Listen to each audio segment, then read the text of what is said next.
Today, we're just going to explore 8 tools to address trauma. So we'll explore what you can do as an individual, how trauma symptoms impact your social or occupational functioning. Of course, therefore, the relationship, any relationship, romantic, platonic. And we'll also close the presentation by exploring techniques that you can use to either heal or that your partner can use to support you, or that a partner can use if you're listening to support survivors in your life. Okay, so if there's an issue while I'm going through the slides, let's say I'm talking about something and you're wondering, well, what's going on? Please unmute yourself and let me know. Shea, the screen is frozen. It's slowing down, and I'll try to refresh the presentation, okay? So the slide that you should be viewing now says presentation rules. So I have some really great mentors at the Institute of Martin Sex Therapy, one in particular, Dr. Joe Cord, and he has this saying, it's no trigger warnings, right? And at first it seems really dismissive, but it's actually an empowering statement because it's a way to say you are resilient enough to encounter uncomfortable, harsh realities. You can learn coping skills to address the feelings that you're experiencing when you're triggered, right? And if you feel overwhelmed, you can activate your network of support, right? And for all of us who are attending, we're plugged into a really great network of support called Pineapple Support. So no trigger warnings, all right?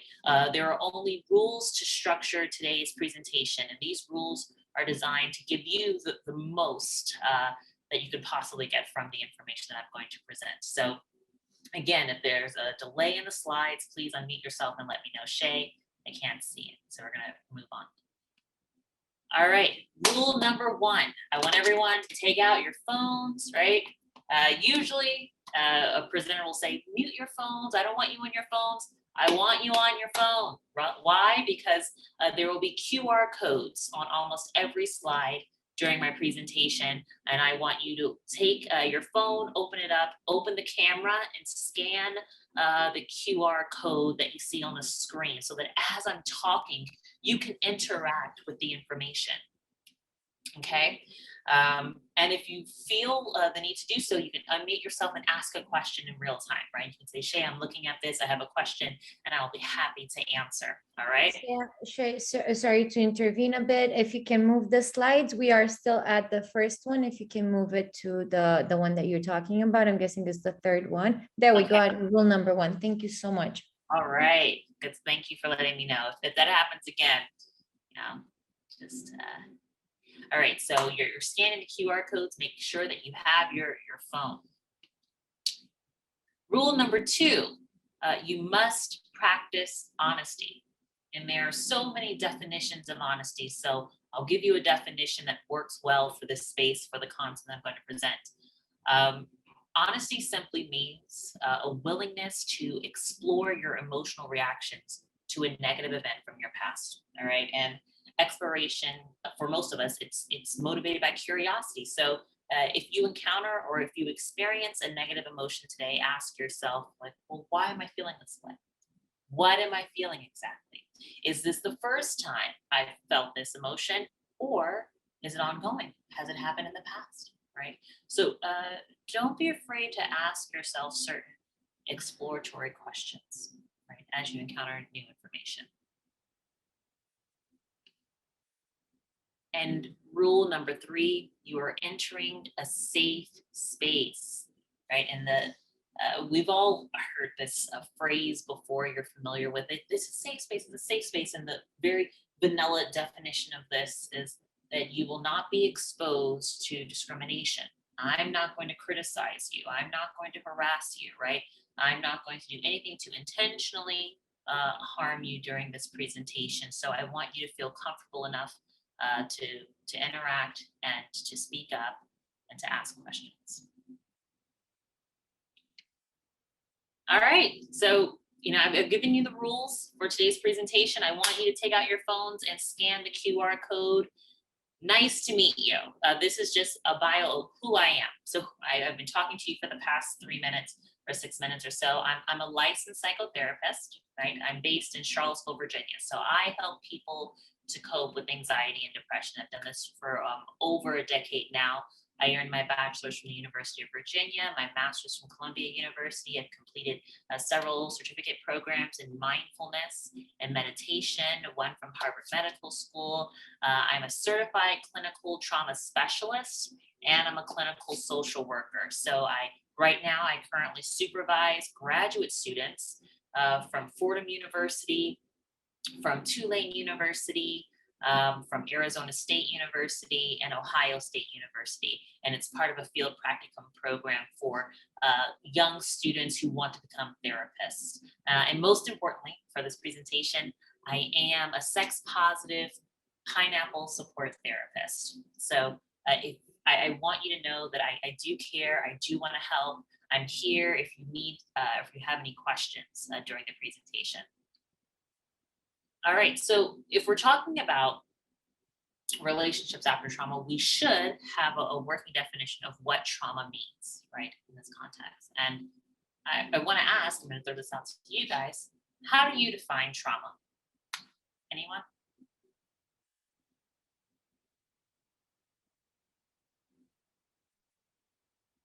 I can't see the chat box, but if you have,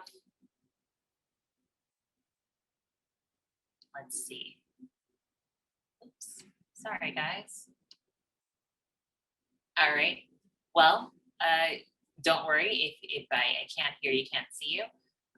Let's look at a book version of what trauma is. So the book definition by the book. What are we talking about when we talk about the book? We're talking about the Bible, right? the DSM is every mental health professional in America uses the book, the clinician's Bible, the Diagnostic and Statistical Manual of Mental Disorders. Okay. And in the DSM, and the reason why we use this, the DSM, is because the DSM has CPT codes that we have to use in order to submit a claim to insurance companies so that we're paid for our services. So if it's not in the DSM, an insurance company will say, we're not going to pay for this talk therapy because it's not medically necessary. And we can get into that, but not today because it's not about the issues with the American healthcare system. It's about trauma.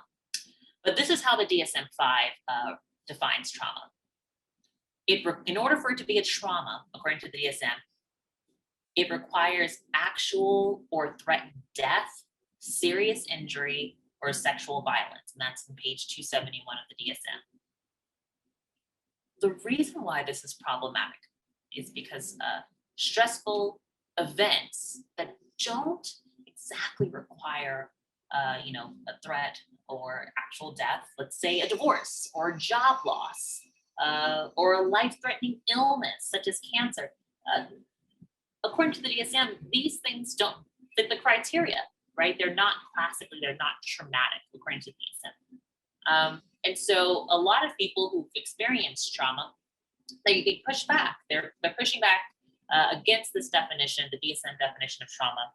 And so the APA, the American Psychological Association, is, you know what, we have a more inclusive definition of trauma. And I'm going to read it to you. Trauma is an emotional response to a terrible event, like an accident, a rape, natural disaster. And there are long-term emotional reactions that include unpredictable emotions. It includes flashbacks, strained relationships, right? And even physical symptoms like headache or nausea. So how does the APA definition of trauma differ, right, from the DSM-5 definition?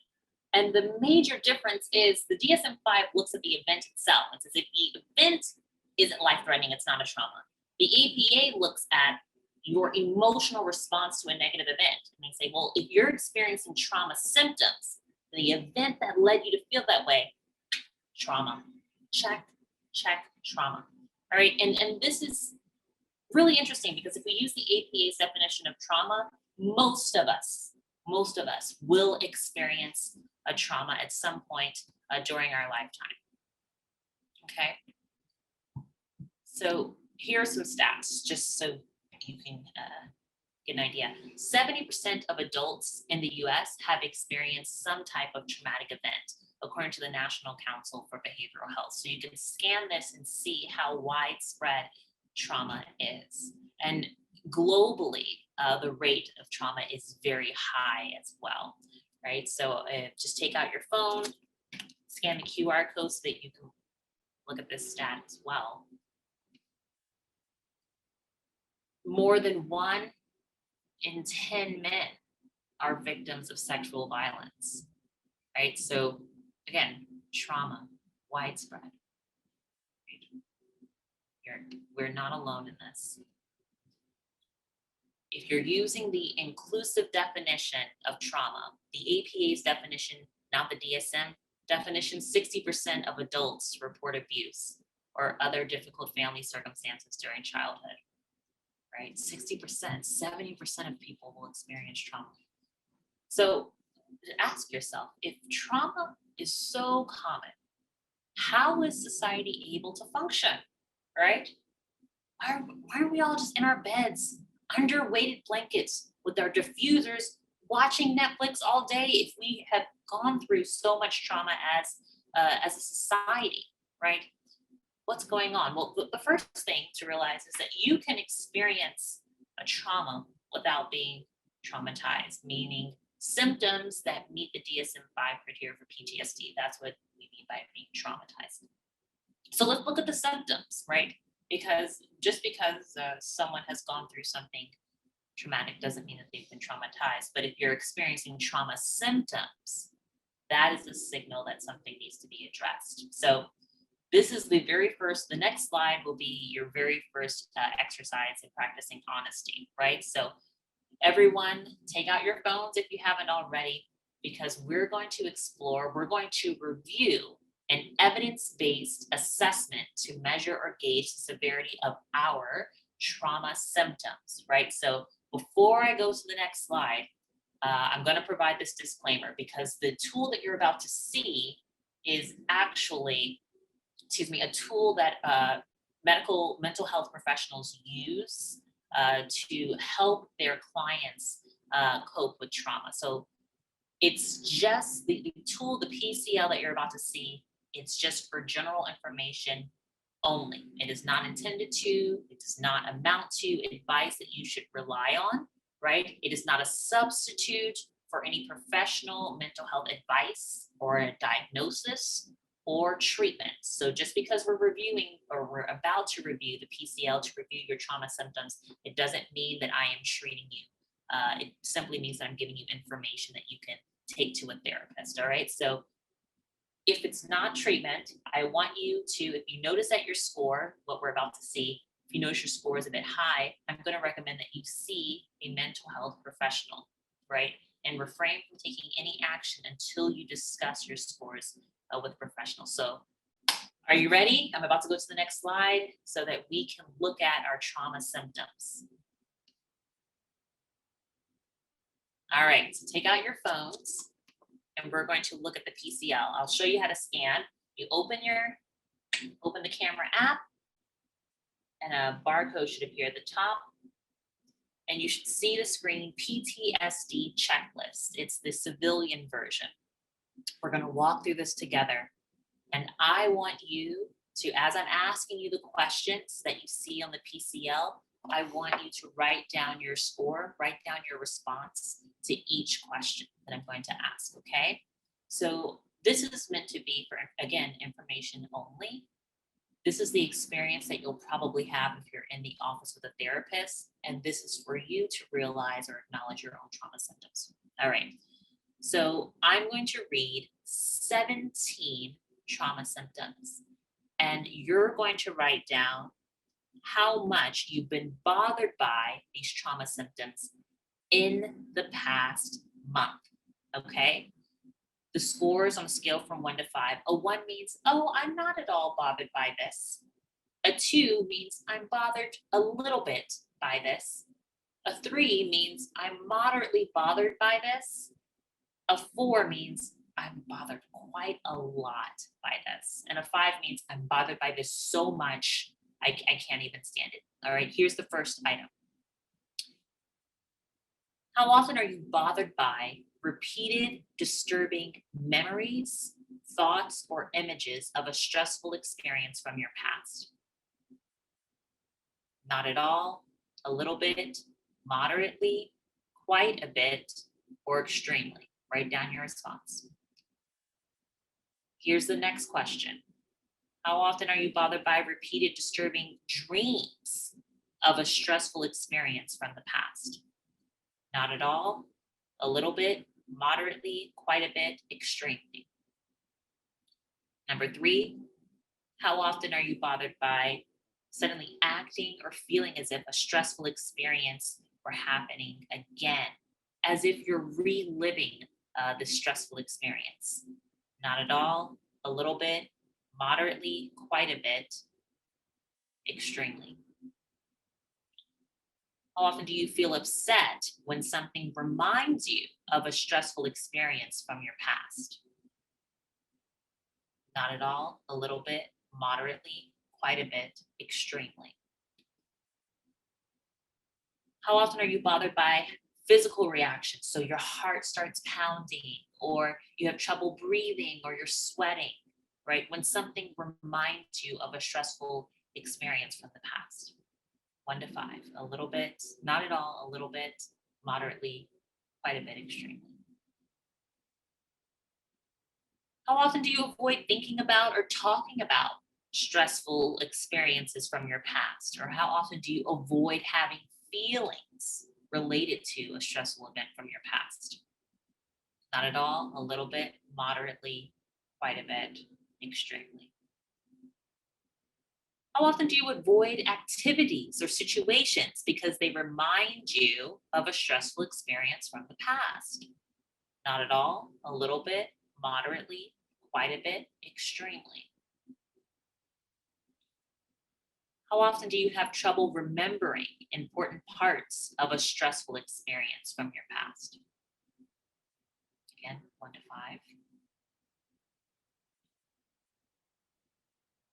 How often are you bothered by just losing interest in things you used to enjoy? What about feeling distant or cut off from other people? Feeling emotionally numb or being unable to have loving feelings for those close to you? Feeling as if your future will somehow be cut short? Trouble falling asleep or staying asleep? Feeling irritable or having angry outbursts? Having difficulty concentrating?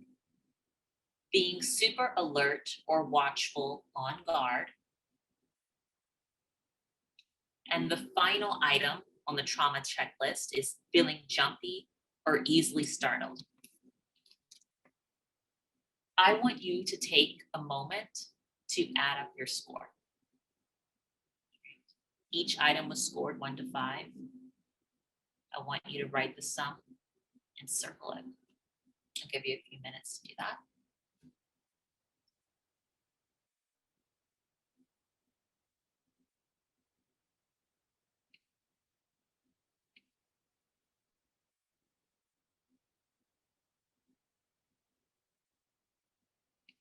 All right, so again, the PCL is an intake assessment that therapists use in their office to help determine the appropriate next steps for treatment. So, a total score, let's imagine that you're in the office with your therapist, a total score of 31 or higher suggests that you would benefit from PTSD treatment, right? And you can be referred to a PTSD specialty clinic, or your therapist, if they're trained in an evidence-based modality like prolonged exposure or cognitive behavioral therapy or cognitive processing therapy or EMDR, which is eye movement desensitization and reprocessing. These are evidence-based tools that a therapist would use with you. If your score is lower than 31, well, this doesn't mean that you've gone through life without experiencing a trauma. It just indicates that your symptoms are subclinical right? Or that they do not match criteria for PTSD, DSM criteria, right? But if you have trauma symptoms, you should still address them. So I'm going to move to the next slide. Ask yourself, what did you notice about your symptoms? Right? Are you having nightmares, night terrors? Is it a loss of interest in things you used to enjoy? What's happening to you as a result of the trauma? I want you to take a second to write those things down. Were you surprised by anything? Right? Maybe there was something that caught your eye as we were reading through the PCL.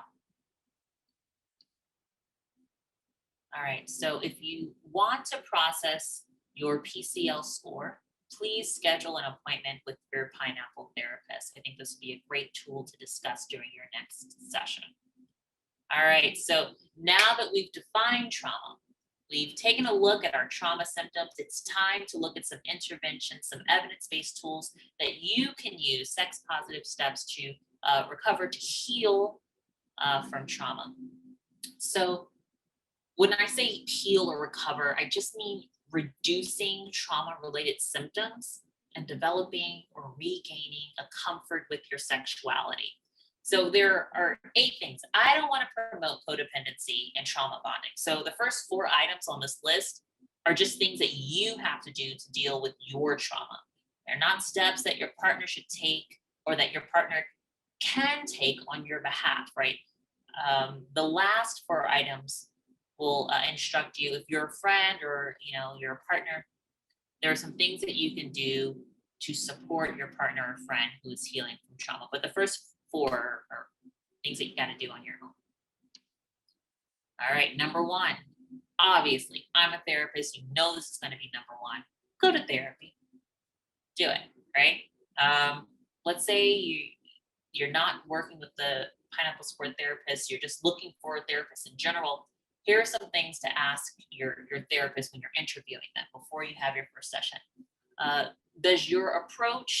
Will your approach to therapy encourage me to explore my sexual values, right? And my understanding, not your understanding, of healthy sexuality.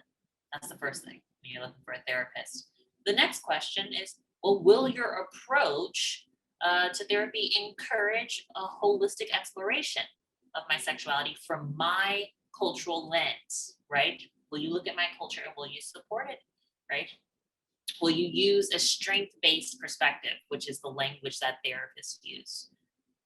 The final question to ask your therapist is your approach flexible? Let's say that you're trained in CBT, but you notice in the middle of our sessions that it's not working, right? Can you take a client-centered approach instead of trying to shove your training down my throat? Are you going to adapt to find a method that works best for me and my individual needs?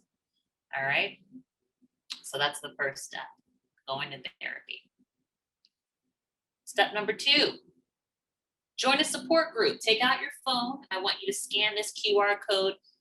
This is a link to an online support group for trauma survivors. So here are some benefits if you're wondering, well, what's the difference between going to individual therapy and joining a support group? A peer-led support group, right? There's someone there who's actually gone through something similar. So you're gaining support and hope from folks who know what it's like, right?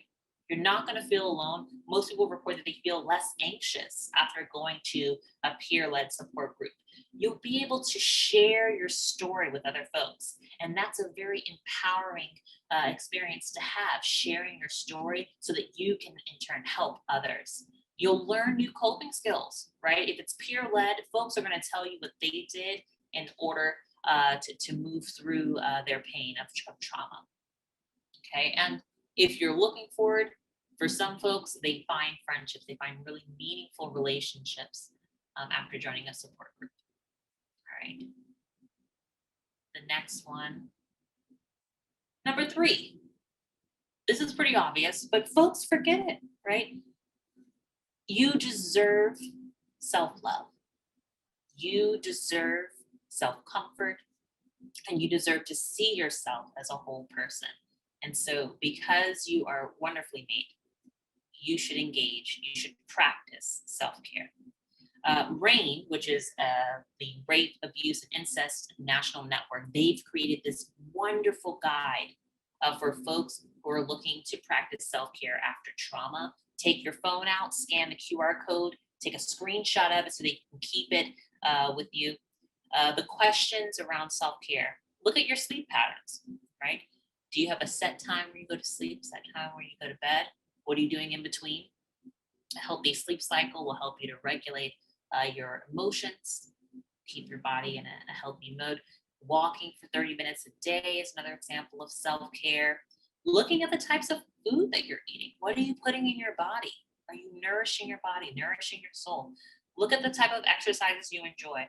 I don't think HIIT is fun. I think jumping jacks, and jump rope. Those things are fun. Hide and seek is a really great exercise that adults like. I don't know why they're scoffing at it. It's fabulous. And so, scanning the self care guide and asking yourself, well, what will bring me joy? Right. Number four, establishing safety. Right. Look at this lady. She's near the water. She's enjoying herself. NAMI, which is the National Alliance on Mental Health, they posted a really great blog entry from a woman who is healing from trauma. Her name's Lexi Mignon, and she's talking about the steps that she took to recover from trauma, right? Going to see her therapist and establishing a sense of safety. That means verbally saying, I am safe. It means visualizing or having a safe memory that you can go to when you start to feel overwhelmed, when your thoughts are racing and you need to ground yourself, whether it's a memory of yourself on the beach feeling safe, whether it's, a really great date that you were on that makes you feel safe, whatever it is, making sure that you have a safe memory. So part of healing means establishing safety, and safety is both internal and external. So feeling safe within, or just changing your thoughts and beliefs, and then external safety. And I hate to say it, but sometimes establishing external safety means pushing people out of your life, right?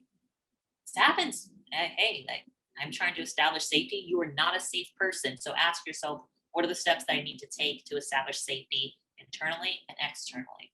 Do those things. Number 5, establish boundaries, right? This is a really helpful. I really do want you guys to scan this one. If you don't scan anything else, I promise you, scan. This was a resource developed by the government of Western Australia, and it's how to talk to your partner about setting boundaries, right? Telling them how you feel, telling them what your needs are, being able to say, "Hey, honey, I need time to myself, babe. I need time alone. I need to walk, babe. I need you to hold me." Whatever it is, right?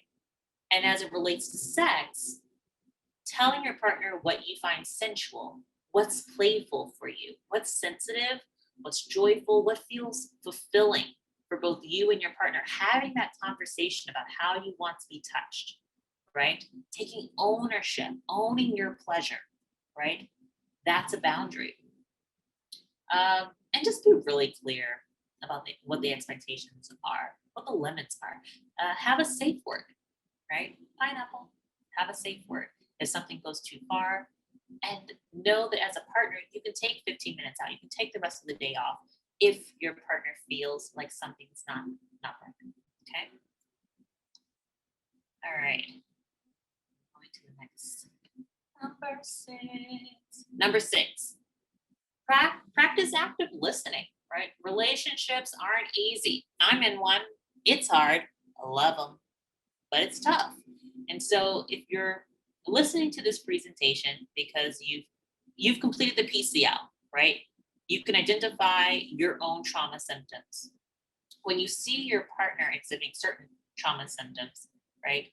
Don't say, "Oh, that's your trauma." Instead, ask them, "Hey, what's going on? I noticed that you're yelling. I noticed that, the energy's a bit up. What's going on? Talk to me." If they want to, they don't owe you an explanation. If they want to talk, your job isn't to fix them, it's to listen. If you scan the QR code, there's some really great tips on how to listen, right? Being very quiet, not interrupting, right? Not gaslighting them, Instead, marrying what they're saying. I hear you saying this. I hear that this is what's going on for you. And repeating it back so that they know that they're being heard, right? Validate their feelings without offering a solution or interjecting your thoughts and opinions. Simply saying, I hear you is enough. So, this is a really great guide to practice active listening. Being present, my goodness. If you scan this QR, it's a really great infographic on how to support survivors. It was developed by the University of Colorado. So there's no right way for a survivor to respond after a traumatic event, right? So every person has their own journey, and the impact can vary, right? So some people respond differently to many different things, to different stimuli. And I think as a support person, you play a critical role in a survivor's recovery and well-being. So keep in mind that just being there is a form of support, not your job to fix anybody, right? And finally, number 8, just believe your partner and see them, right? So after you've reached out, you're showing compassion, you're validating, right? You have several options, right? Realize that there's more to your partner than just their trauma, right? Trauma is not an identity. It's actually proof of resilience, right? Their desire to move forward, right, is enough to say that they're resilient, right? They're seeking to build a future with you while recovering from their past, right? That is resilience. So being open and vulnerable in exchange for acceptance and being embraced, this is part of the healing journey. We're all survivors, right? We are growing, we are evolving, and we are a collection of various interests, we're talents, we have different moods and hopes and dreams. Don't reduce your partner to just their trauma, right? When they share with you, listen. When they reveal harsh truths, believe them. And when you see them struggling, support them without judgment, trying to fix them. Because love is healing in action. All right, I want to take the last few minutes of the presentation just to answer any questions that you may have. I want to make sure that folks have, I want this to be more interactive, and I intentionally left some time for us to chat. So I will try to come back to the screen so I can see everyone in their faces.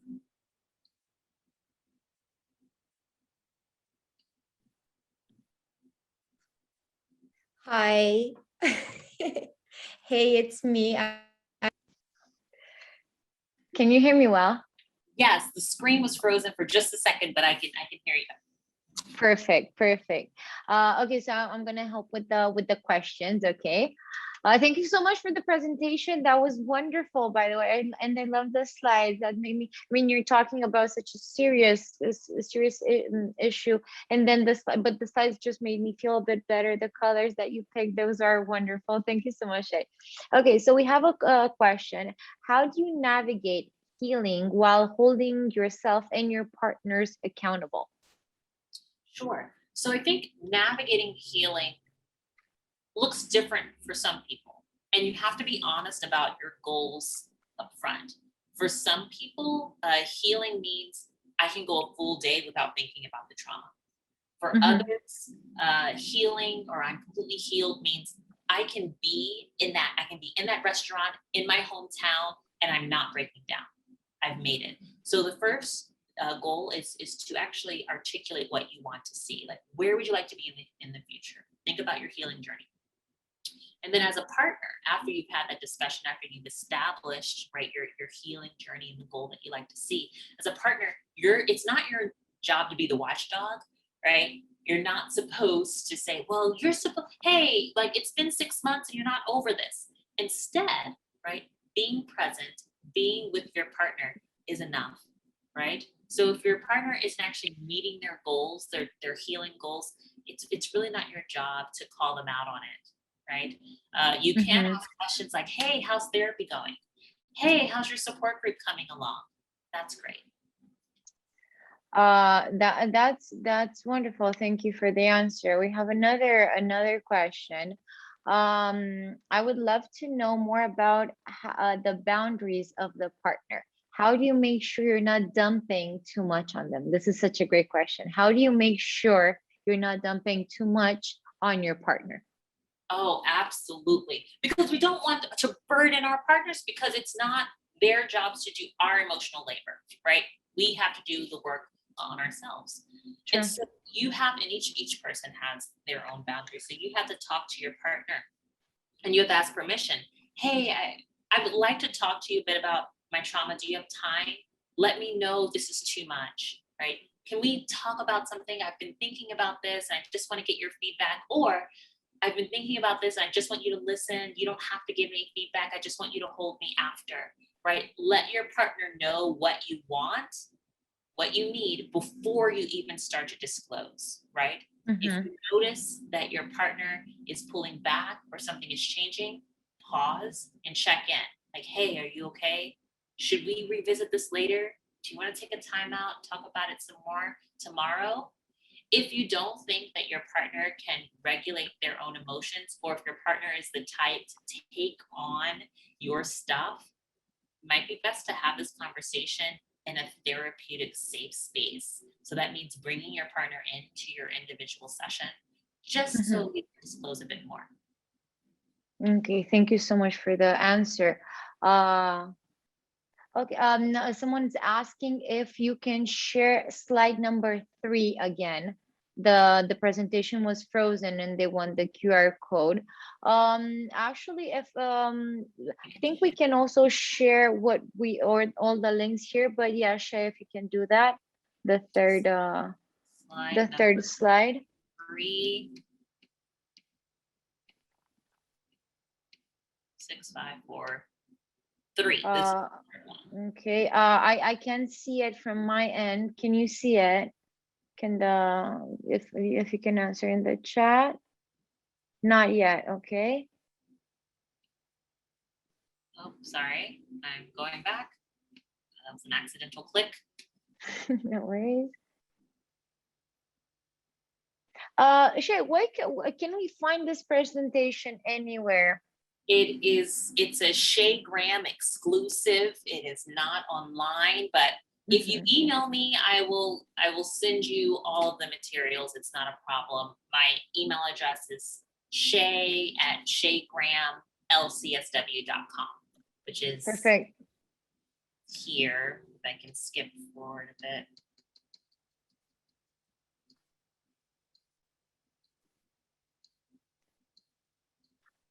There we go. Here's the contact information if you want me to send some info.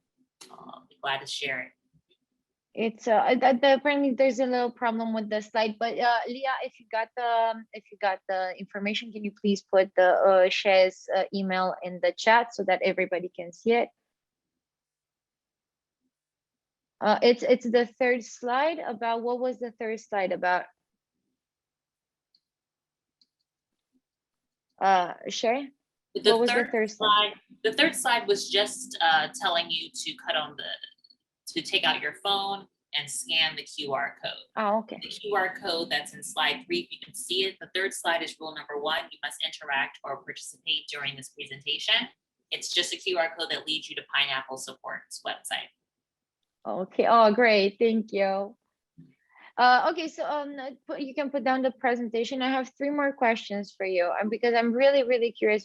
You were talking about recovering from trauma and how relationships are affected. How is there something that you've noticed on how relationships are affected after the traumatic effect, after the person has healed? Is Yeah. there something like that that's happening?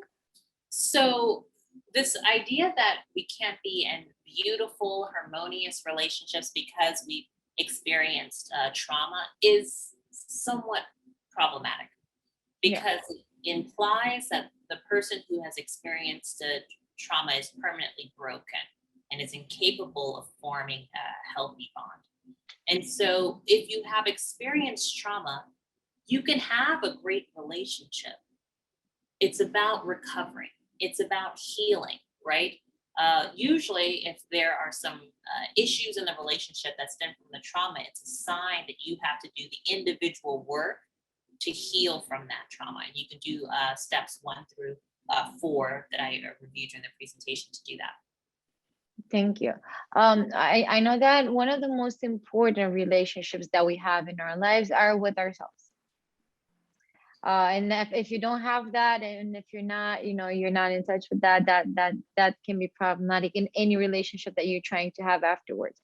How do you, and this is something that I struggle with, how do you develop compassion and patience with oneself while going through trauma? How do I develop How do I, yes, yeah, as a therapist or just as like an individual? as a person, as a therapist? Okay, well, as a therapist, I will say that it is it is part of who I am, to experience compassion, to practice compassion. Listening to, last year I provided over 1,400 therapy sessions to people in my area. Um, Compassion is part of my personality. But if you're the type of person who's like, all right, it's not me, I'm not compassionate, I don't understand any of this nonsense. What that means to me is that you lack a bit of understanding. And so it's hard to practice compassion when you don't have the information necessary to understand someone's path. And so what you should start to do is practice curiosity. And when you want to judge, instead ask a question instead of passing judgment. So, well, why is this person reacting this way? Right? If I had this person's story, if I had to walk through this person's shoes, would I have a similar reaction? Right? How would that impact me? Trying to understand someone's story is a great way to flex that muscle, right? Like if you don't practice, you don't use a muscle, you will lose it. And compassion is one of those muscles that you have to use. And to strengthen it, you should ask questions so that you can understand someone's life story. How do you ask, what's the most appropriate way to ask questions without triggering or going into too deep into someone's traumatic experience, or in their lives? Right. So if someone is sharing, the person who has survived a trauma doesn't owe you anything. They don't owe you an explanation. They don't owe you extra, like none of that. But if they're in a position where they want to share, they're already sharing. So they've initiated the discussion. You didn't bring it up. By the way, don't do that to someone. Don't ask someone about their trauma, because you're picking a wound, right? You're picking at a scar. Instead, if they open up, what you should do is simply listen. If you have follow-up questions, again, ask permission. So they're sharing their story, and you can say, I'm a little confused about X, Y, and Z, right? And there's this really great colleague of mine who has this phrase called ethical curiosity. Before you ask a trauma survivor a question, ask yourself, why do I need to know this? Am I just doing this because it's titillating and I love the gossip? Or am I asking so that I can further understand their story so that I can practice compassion? What's the purpose? And if you realize that you're just asking because you're nosy, don't go there. That's a very good point. Thank you for that. That's a very, very, very good point. Do you have any tips on how to overcome the numb feeling? Yeah. So when people are not when folks are numb, oh, I can't feel anything. It was one of the questions from the PCL, loss of interest in things you used to enjoy, and inability to experience positive emotions for people who are close to you. It's a sign of trauma. If you go to your therapist and you say, I'm unable to feel things, right? There are a series of exercises that you can do. One is to go through a day, just one day, and write down all of the emotions that you experience throughout the day. So you wake up in the morning after, what am I experiencing right now, right? And what we don't realize is that even if we're not completely conscious of it, we have a mood. We have a consistent mood that kind of pulls us through our days. And so just raising your level of self-awareness for the subtle changes that occur in your mood is one way to get out of feeling numb. Okay. Any more tricks on this, like over? Sure.